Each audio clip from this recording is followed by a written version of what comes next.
ఓం మహాగణాధిపతయే నమ. ఓం గురుభ్యో నమ. ఓం శ్రీమాత్రే నమ. పరమేశ్వర స్వరూపమైనటువంటి జ్యోతిష, వాస్తు మరియు ఇతర అనేకమైనటువంటి శాస్త్రములను మనకు అందించినటువంటి మహర్షులకి నమస్కారం. హయగ్రీవ హయగ్రీవ హయగ్రీవేతియోపదేత్తస్స నిస్సరదేవాణి జన్మకన్యా ప్రవాహవత్. అరుణాం కరుణాతరంగితాక్షీం ధృతపాశాంకుశపుష్పబాణచాపాం అనిమాదిభిరావృతాం మయూకైః అహమిత్యేవ విభావయే భవానీం. శ్రీమాత్రే నమః. ప్రేక్షకులకి ఆ లలితాంబిక అమ్మవారి యొక్క అనుగ్రహం పరిపూర్ణంగా కలగాలని మనస్ఫూర్తి కోరుకుంటూ మనం ఈరోజు చూడండి, మనం బయట సొసైటీలో కనుక చూసినట్లయితే ఎవరో ఏదో బ్లాక్ మ్యాజిక్ చేశారని, లేకపోతే ఏదో గాలి సోకిందని, దిష్టి బాగా తగులుతుందని, శత్రువులు ఏదో వీళ్ళ మీద ఏదో ప్రయోగం చేశారని, ఇట్లాంటివి మనం చాలా చూస్తూ ఉంటాం. అసలు అందులో ఎంతవరకు నిజం ఉంది? ఇక్కడ పాయింట్ బై పాయింట్గా చూసుకుంటే, అంటే ఒక్కొక్క లగ్నానికి అసలు ఏ గ్రహ దశ వల్ల, ఏ కాంబినేషన్స్ వల్ల అలాంటివి ఏర్పడతాయి. ఇక్కడ పాయింట్ నెంబర్ 1 ఏంటంటే అసలు సిమ్టమ్స్ ఏమిటి, అదేవిధంగా దీని మీద మోసాలు ఎలా జరుగుతున్నాయి, అలాగే భ్రమలు ఉంటాయి కొంతమందికి. సిమ్టమ్స్, మోసాలు, భ్రమలు, అదేవిధంగా అసలు ఎందుకు వస్తాయి ఇవి, అసలు ఎందుకు ఏర్పడతాయి, ఇవి తొలగిపోవాలంటే ఏం చేసుకోవాలి, అసలు ఈ కాలంలో అలా చేసేవాళ్ళు ఉన్నారా అనేటువంటి అనేకమైనటువంటి అంశాలు ఒక్కొక్క లగ్నరీత్యా పూర్తిగా తెలుసుకుందాం. మీరు వీడియో ఆఖరి వరకు చూడండి. అయితే ఈ విషయాలను ఎన్నో రీసెర్చ్లు చేసి చెప్తున్నటువంటి అంశం ఇది. ఈ యొక్క అంశం చెప్తుంది నేనైనప్పటికీ కూడా చెప్పేస్తుంది సాక్షాత్ లలితామ్మ వారిగా భావిస్తూ భ్రమల్ని, భయాల్ని పోగొట్టుకోవడానికే ఈ వీడియో పర్టికులర్గా చూడండి, మీకు అర్థమవుతుంది. కన్యాలగ్నము, కన్యారాశి. అయితే ఇప్పుడు కన్యాలగ్నం వారికి కనుక చూసుకుంటే ప్రజెంట్ కన్యలో కేతువు కూడా సంచరిస్తున్నాడు. ఈ విషయం నేను మీకు ఎందుకు గుర్తు చేస్తున్నా అంటే, కొంతమందికి ఈ కేతువు రాశిలో సంచరిస్తున్నందుకు ఇంట్రెస్ట్ లేకపోవడం దేని మీద, ఒక రకమైనటువంటి వైరాగ్య ధోరణి, నాకు ఏది వద్దు, నాకు అసలు ఇలాగే ఉండిపోతాను అనేటువంటి ఒక రకమైన సిమ్టమ్స్ కూడా కేతు ఇస్తూ ఉంటాడు.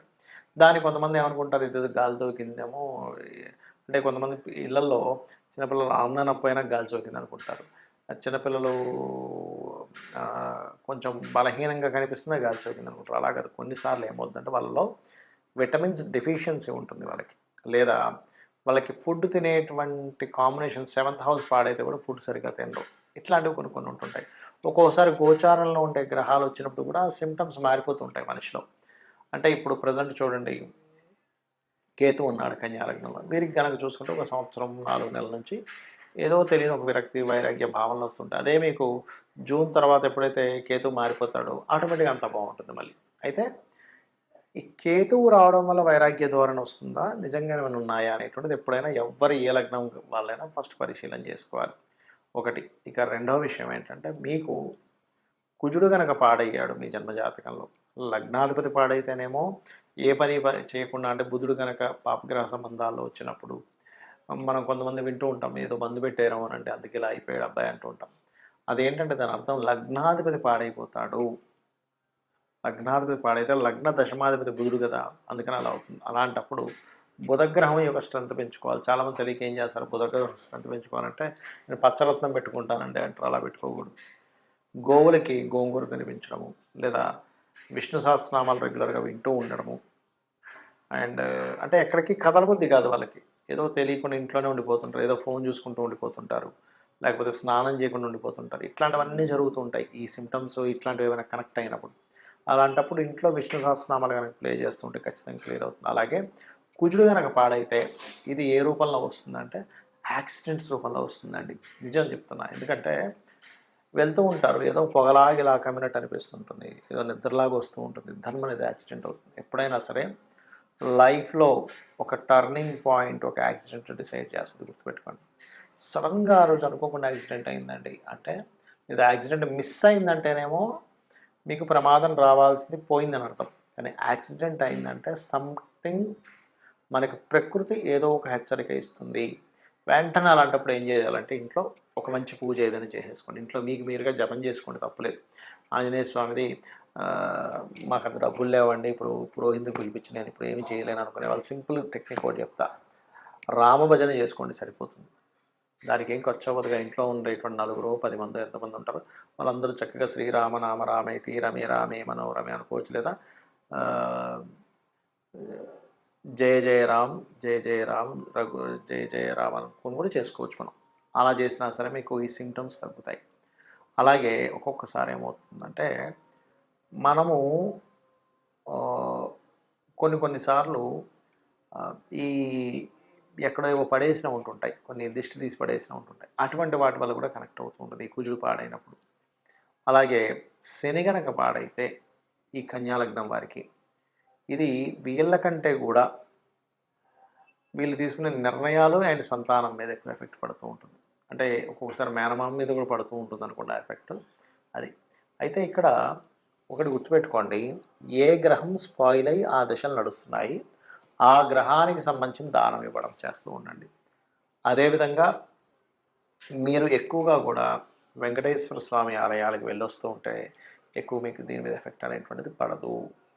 మనము పాయింట్ బై పాయింట్గా చూసుకుంటే అసలు సిమ్టమ్స్ ఏమిటి, ఈ గాలి దూరి తగిలిన వల్ల సిమ్టమ్స్ ఎలా ఉంటాయంటే నిద్రలో ఉలిక్కిపడి లేస్తుంటారు. గుర్తుపెట్టుకోండి, మన పైన ఏదో ఉంది అనేటువంటి ఫీలింగ్ కలుగుతుంటుంది.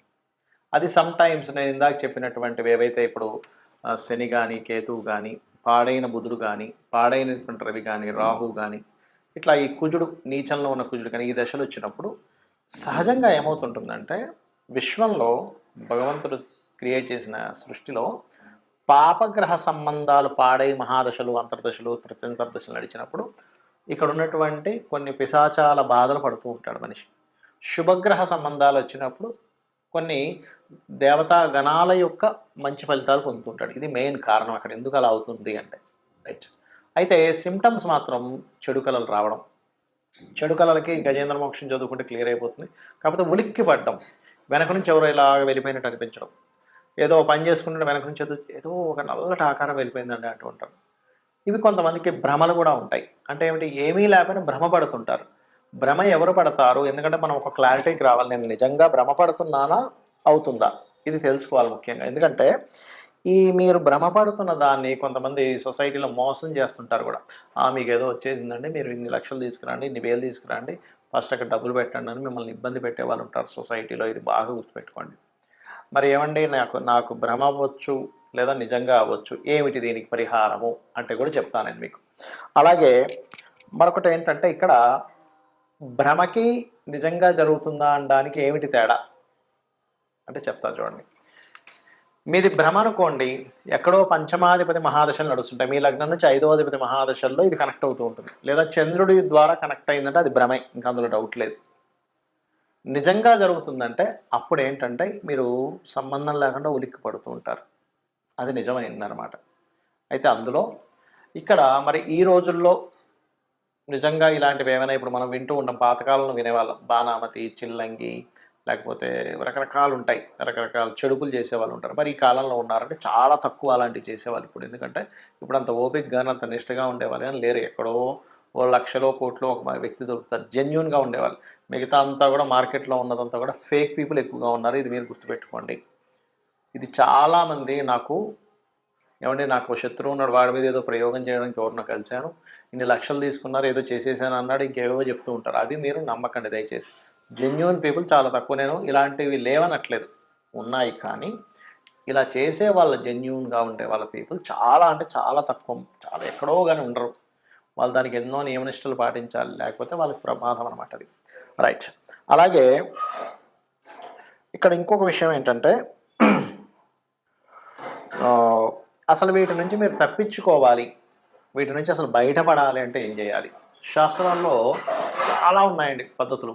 ఒకటి, నిత్యము చండీ ఇంట్లో కనుక పారాయణం జరిగింది, లేదా లలితా సహస్రనామాలు ఇంట్లో పారాయణం జరుగుతుంది, రోజు ఉదయం సాయంత్రం లలితా సహస్రనామాలు చదువుతున్నాయి, లలిత చదవడం కానీ లేకపోతే ఖడ్గమాల ఇంట్లో మీకు ఉపదేశం ఉంటేనే ఖడ్గమాలు చేయాలంటారు, జరుగుతుంది. అంటే ఆవరణ దేవతలు ఒక్కొక్క దేవత గురించి వస్తూ ఉంటుంది, ఆ దేవతలు మొత్తం రక్షణ కలిగించి మీకు నెగిటివ్ ఎనర్జీ పోయేలా చేస్తుంది, గుర్తుపెట్టుకోండి. ఒకటి.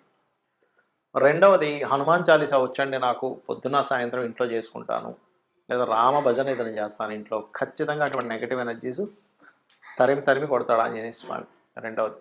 ఇక మూడవది ఏంటంటే, లేదండి మాకు ఒకసారి ఏదైనా ఒక పెద్ద కార్యక్రమం చేసుకుందాం అనుకుంటాం, దాంతో క్లియర్ అయిపోవాలంటే చండీ పారాయణం, చండీ హోమం ఖచ్చితంగా ఇంట్లో ఇటువంటి నెగిటివ్స్ ఏమైనా ఉన్నా సరే పోగొట్టేలా చేస్తుంది, గుర్తుపెట్టుకోండి. ఇలాంటివి చేసుకోండి. కానీ అనవసరంగా ఏదో నమ్మి ఏదో భ్రమంలో బ్రతుకుతూ ఏదో అయిపోయిందని అనుకుంటూ దీనివల్ల ఏమవుతుందంటే ఏమీ జరగనటువంటి మీరు ఏదో నాకు ఏదో ఎవరో ఏదో చేశారనో ఏదో గాలి సోకిందనో ఇలాంటి భ్రమంలో ఉన్నప్పుడు ఏమవుతుందంటే లైఫ్ అన్నిటిని పక్కన పెట్టేస్తాడు మనిషి. అంటే చేస్తున్నటువంటి ఉద్యోగము, వ్యాపారము ఇవన్నీ వదిలేసి వాటి చుట్టూ తిరుగుతుంటాడు.